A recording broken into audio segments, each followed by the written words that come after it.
Picture this. You pack your bags on a Friday morning. You've been looking forward to this for weeks, seeing your grandchildren, having dinner with your son or daughter, maybe feeling like you still belong somewhere in this fast-moving world. You drive 3 hours.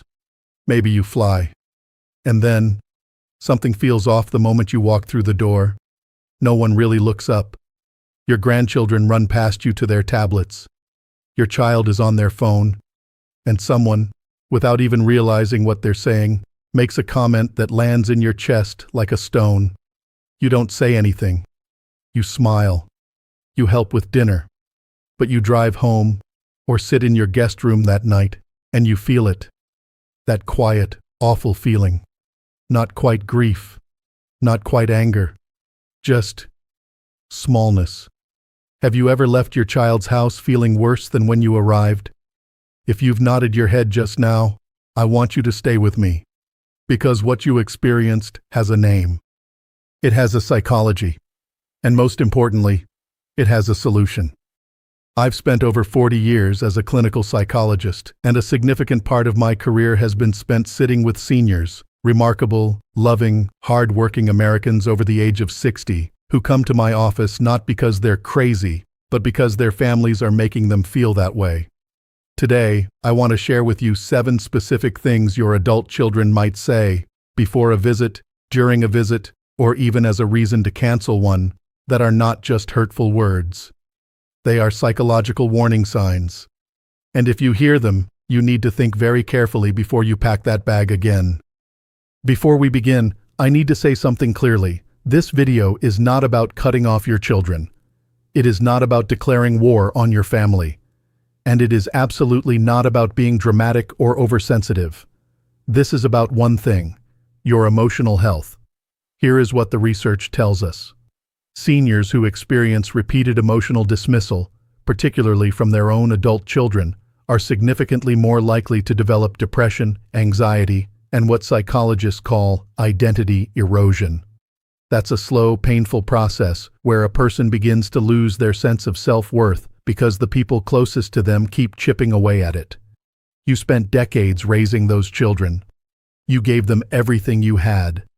And now, in the season of life when you most deserve to feel valued, you deserve to know when a relationship is draining you rather than restoring you. Love does not require you to accept treatment that diminishes you. Let me say that again. Love does not require you to accept treatment that diminishes you. So let's go through each of the 7 signs, and I'll tell you what each one means psychologically, why it hurts the way it does, and what you can do about it. Of all the phrases on this list, this one might be the most insidious, because it sounds generous on the surface. They're not saying no. They're inviting you. So why does it feel so wrong? Here's the psychology. Psychologists call this an ambivalent attachment signal. It's a way of technically opening the door while making it very clear that you walking through it would be an inconvenience. The key phrase is, if you want. That tiny little addition transfers all the responsibility and all the awkwardness onto you. If you come and they're clearly stressed, that's on you. You came when they were busy. If you don't come, they can claim they invited you. Either way, they're protected. And you're left holding a decision no parent should ever have to make. Do I go somewhere I'm not truly wanted, or do I stay home alone? This phrase also communicates something about how your time is being valued. Your schedule, your drive, your anticipation. None of that is being considered. Their busyness is the only variable that matters. Now, occasionally, everyone is genuinely busy. Life happens. But if you hear a version of this phrase consistently, if "we're kind of slammed right now" is the background music of every potential visit, that is a pattern. And patterns don't lie. What to do? Don't show up into ambiguity. A simple, calm response might be, "I'd love to come when I know it's a good time for everyone. When would work better for you?" This puts the invitation back in their court, and their answer will tell you everything. The first time you hear this, it might seem reasonable. Maybe there was a difficult conversation last visit. Maybe they're worried about tension in front of the kids. But let me ask you something. When did you become someone who needs to be managed? This phrase, "just don't bring up," is a form of preemptive emotional suppression. Before you've even arrived, before you've said a single word, you're already being told which parts of yourself you need to leave at the door. The psychology here is about control. And there is a very important distinction between a reasonable request and a controlling demand. A reasonable request might be, "Hey, Grandpa, can we not talk about politics while the kids are at the table?" That's a context-sensitive, time-limited ask. But when it becomes a blanket silencing, "Don't bring up my job, don't mention your health, don't ask about the marriage," you're no longer being asked to be considerate. You're being asked to pretend that large parts of reality don't exist. The long-term damage of this for seniors is real. When you spend an entire visit carefully monitoring every word that comes out of your mouth, you leave exhausted, not relaxed, not restored, exhausted. And over time, you begin to shrink. You start having smaller opinions, smaller feelings, smaller presence, because every visit has trained you that the full version of you is not welcome. What to do? Before agreeing to those terms, ask yourself, if I can't talk about this, can we have a real conversation at all? Sometimes the answer is yes, and you decide it's worth the compromise. But sometimes the answer is no, and that's important information too. Oh, this one. I have heard this phrase in my office more times than I can count. And it never fails to break my heart because of what it does to the grandparent who hears it. Let's unpack it carefully. On the surface, it sounds like a parenting concern. Children get overstimulated. That's real. But notice what this sentence does. It takes the children's behavior and traces it back to you. Not to the schedule. Not to the screens. Not to the sugar at birthday parties. You. This is what psychologists call triangulation, using a third party, in this case your grandchildren, to deliver a message that the adult child doesn't want to deliver directly. It's a way of saying, "you're too much," without technically saying it. And because it's framed as a parenting concern, you have almost no way to push back without appearing to not care about your grandchildren's well-being. The emotional cost of this phrase on a grandparent is devastating. Because what you hear underneath those words is, "My own grandchildren don't want me around." And that is one of the loneliest feelings a senior can experience. If this phrase is used once, after a genuinely chaotic day, it might be innocent.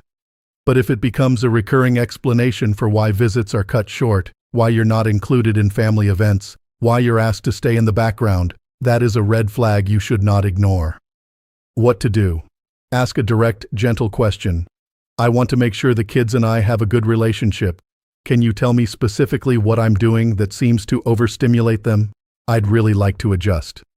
If they can't give you a concrete, actionable answer, the problem isn't your behavior. It's your presence. There is nothing wrong with having household rules. Every family has them.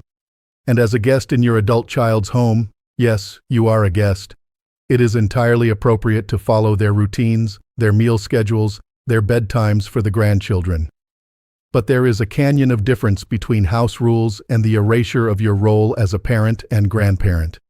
This phrase becomes dangerous when it is used as a catch-all to dismiss your input, your experience, and your wisdom. When "our house, our rules" is the answer to every gentle suggestion you make, to every story you tell, to every question you raise, it stops being a boundary and starts being a wall.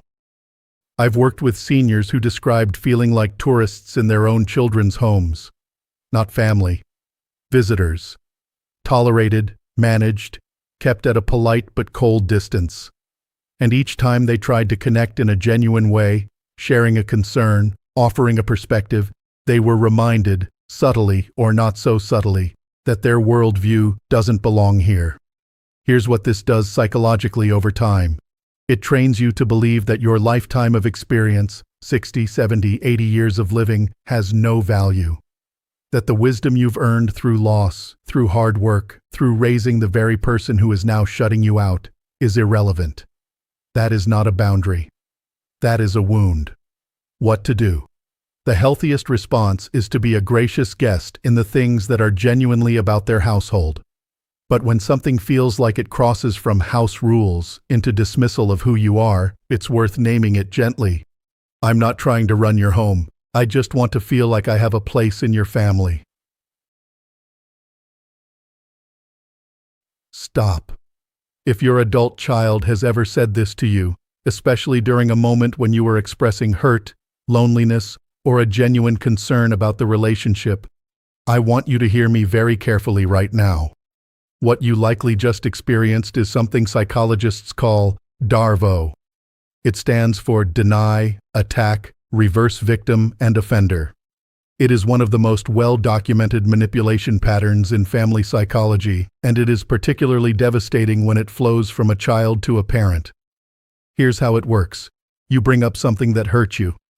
Instead of engaging with your concern, the other person immediately turns it around. You're the problem. You're the one being dramatic. You're the one making this difficult. Suddenly, you're not the person who was hurt. You're the person causing hurt. The conversation has been flipped, and you're left apologizing for bringing up the very thing you needed to address. Now, I want to be fair. Sometimes adult children do have legitimate feedback for their parents. Sometimes, genuinely, a parent has made a pattern of centering their own feelings. That's worth reflecting on honestly. But there is a clear difference between honest feedback delivered with care and a silencing tactic designed to make you feel guilty for having needs at all. Honest feedback comes with specifics, with calmness, with an invitation to talk. A silencing tactic comes with accusation, with dismissal, with the goal of ending the conversation. If you came to your child saying you felt hurt and left the conversation feeling like the villain, that is not healthy family communication. That is gaslighting. What to do? Take a breath and don't retreat. You can say calmly, I hear that. I'm open to talking about that. But right now, I'd like to finish what I was trying to say first.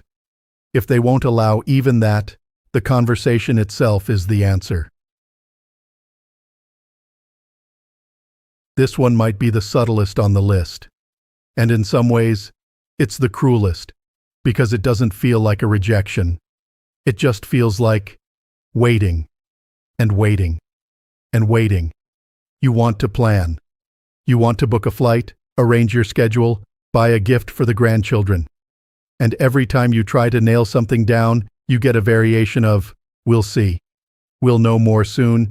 Just stay flexible for now. This is a chronic uncertainty dynamic, and it is often used, consciously or unconsciously, as a form of power. Because as long as you don't have a confirmed plan, you're in a position of dependence. You're waiting on them. Your calendar revolves around their decision. And that imbalance of power communicates something whether they intend it to or not. For seniors especially, this kind of ambiguity is emotionally exhausting.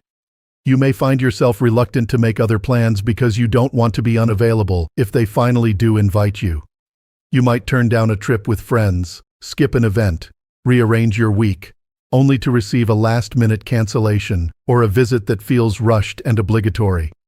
Over time, this pattern contributes directly to senior isolation.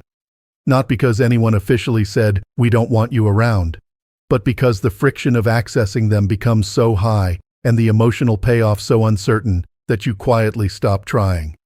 What to do? Give yourself a deadline and keep it private. Decide that if you don't have a confirmed date by a certain point, you're making other plans. And then you actually make them. Your time has value. Your calendar is not a waiting room. And here we are at the last one, perhaps the most personally stinging of all. Because what does it mean when your child calls your life experience a lecture? It means your perspective has been categorized, filed away under unwanted input. It means before you've even spoken, they've decided that whatever comes out of your mouth will be too long, too old-fashioned, too much. And so they close the door before you ever get to knock. Psychologically, this phrase is a preemptive shutdown, and its impact goes far beyond the conversation it's trying to avoid. It communicates something fundamental about how your adult child sees you, not as a source of wisdom, not as a peer, not even really as a person with something worthwhile to say. Just as someone to be tolerated, patiently, until the visit is over. And here's the painful irony. The person shutting down the conversation is calling you the one who doesn't listen. I want to acknowledge something real here. Some parents do talk too long. Some do repeat themselves. Some do have a tendency to steer every topic back toward advice giving. These are things worth examining honestly about ourselves. But there is a world of difference between kindly redirecting a conversation and dismissing someone's entire voice before they've said a word. If your child consistently meets your presence with a preloaded sigh, a rolled eye, or a warning not to say anything lecture-y, they are not managing a bad habit. They are expressing something deeper: resentment, distance, or a relationship in serious need of attention. What to do? Don't try to prove you're not lecturing. That trap has no exit. Instead, try this. I hear you. I'm not here to lecture you. I'm here because I love you, and I'd like for us to talk like two adults. Can we try that? Their response will tell you exactly where you stand. So you've heard one of these phrases. Maybe you've heard all 7. What do you actually do?